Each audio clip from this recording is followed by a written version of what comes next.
Hey everyone, I'm Richard, this is Grey Wizard Gaming, and in this video I am going to be talking about Small World of Warcraft from Days of Wonder.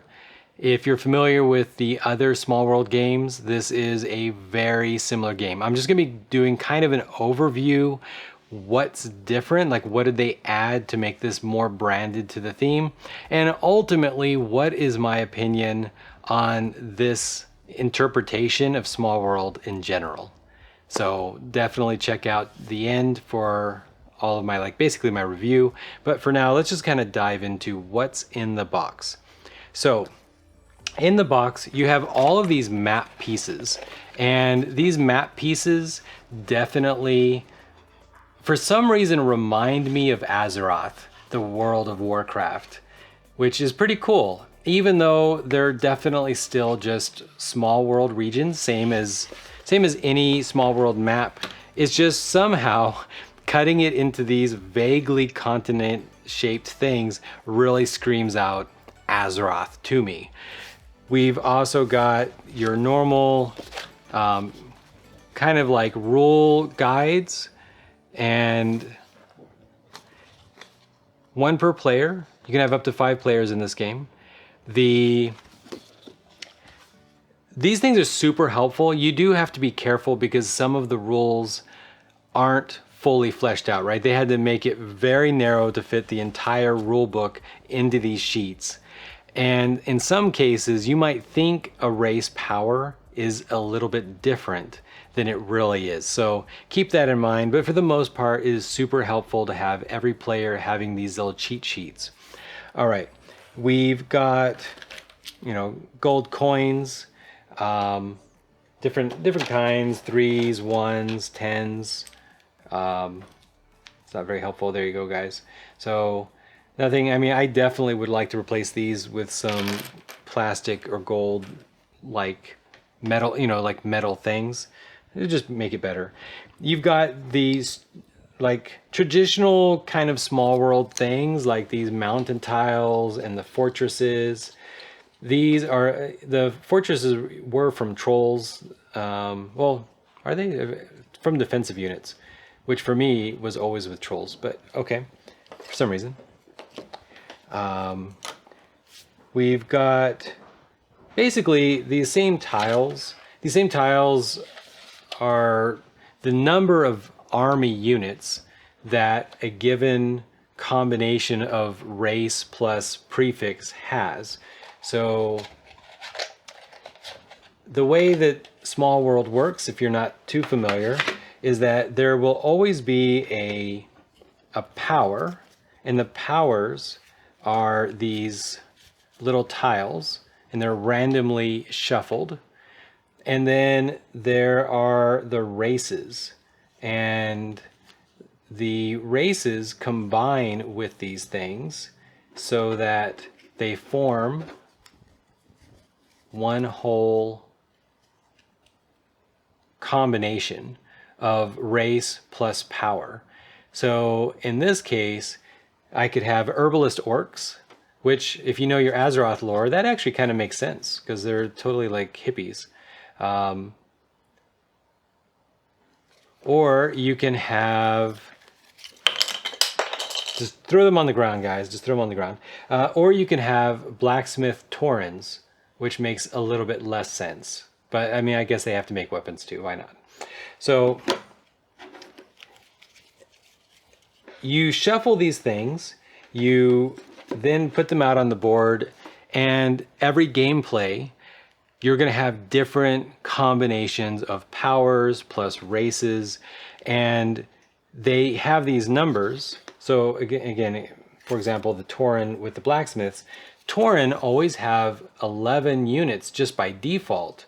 But then when you combine them with blacksmiths, they have an extra 4, so that's 15 units. Or alternatively, if you go Battlemaster Taurens,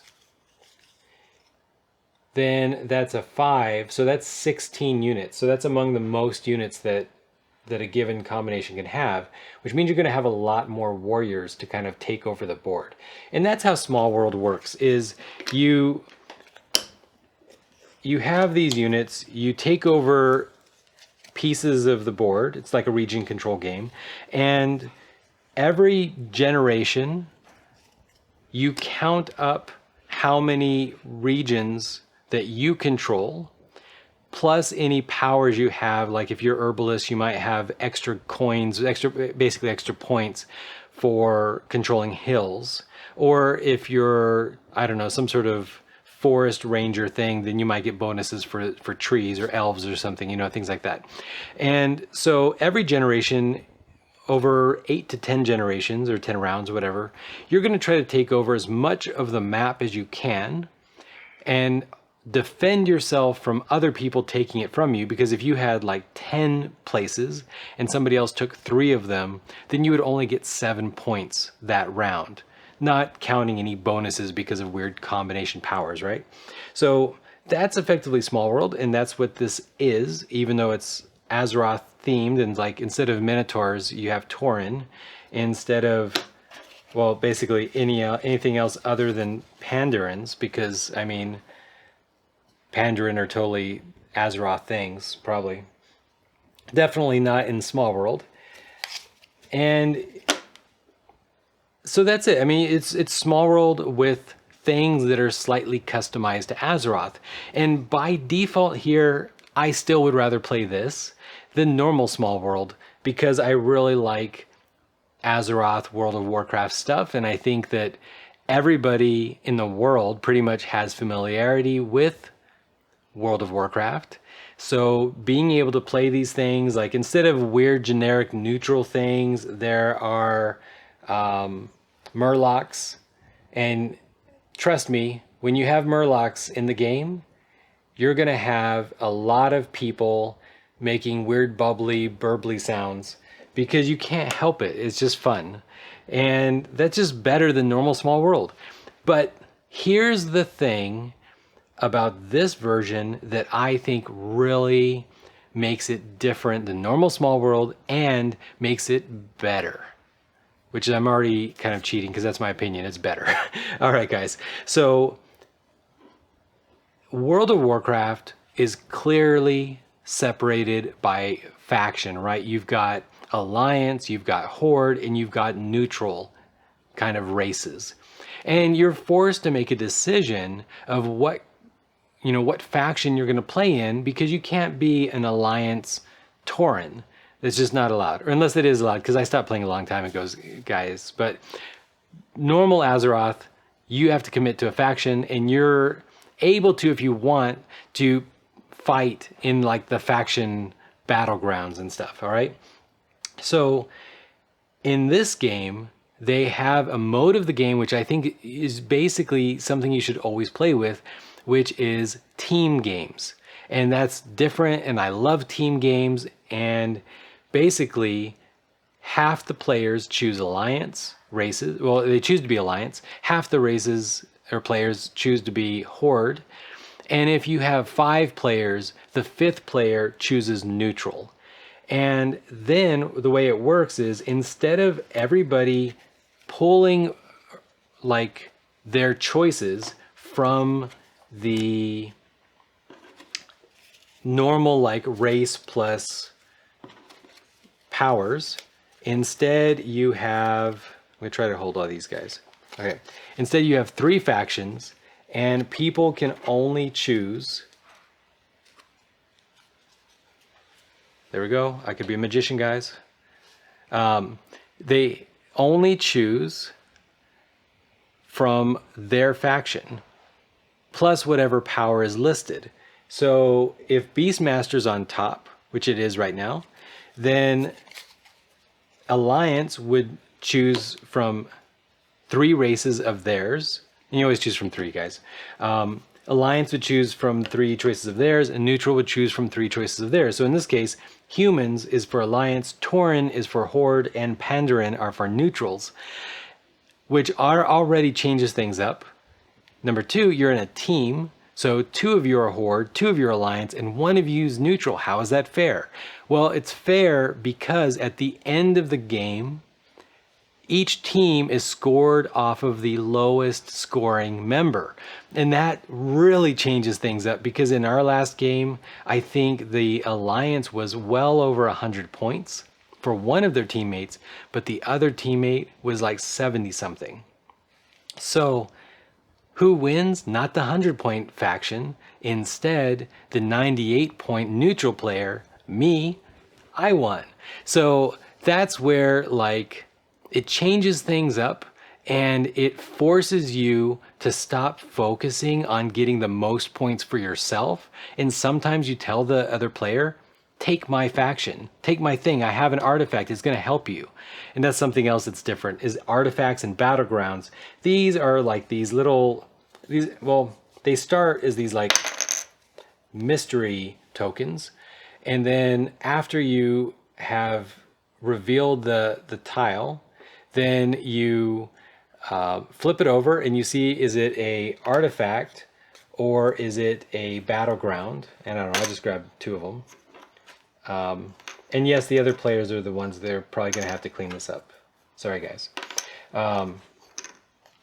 So, I don't know. This looks like Frostmourne, which is pretty cool. Got people excited last game, because Frostmourne comes out and everybody wants it. They just want it because it's Frostmourne.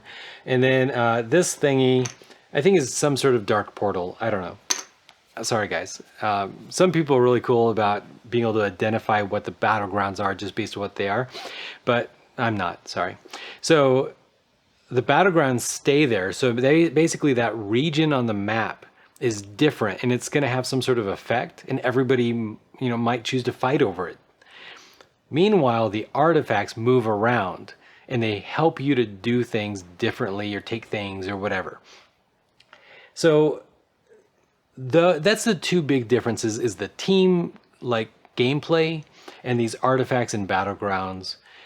Obviously the whole thing is slightly themed towards Azeroth, definitely things like Pandaren and Tauren, but the powers themselves are like 90% just normal Smallworld. And that's fine, because some of you have never even played Smallworld, so you're not even going to notice.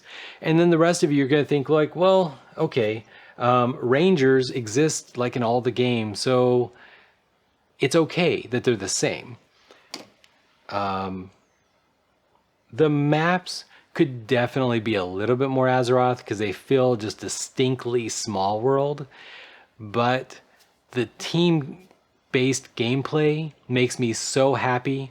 I will always play this version until another newer version of Smallworld comes out, because this is just it. This is the best version. I love team components. Like, I love to be like cutthroat, like try my hardest to win, but not feel like I'm trying like me versus the world. Like, I want somebody by my side. Actually, I was neutral, so I was by my lonesome, but it still felt good, guys.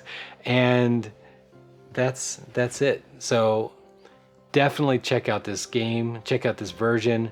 What do you guys think about taking old classics like Smallworld, but then making it like a franchised game, where now it's totally branded to a very well-known franchise? Do you like it? Do you think they sold out? What do you think? All right, post down in the comments below. Bye, guys.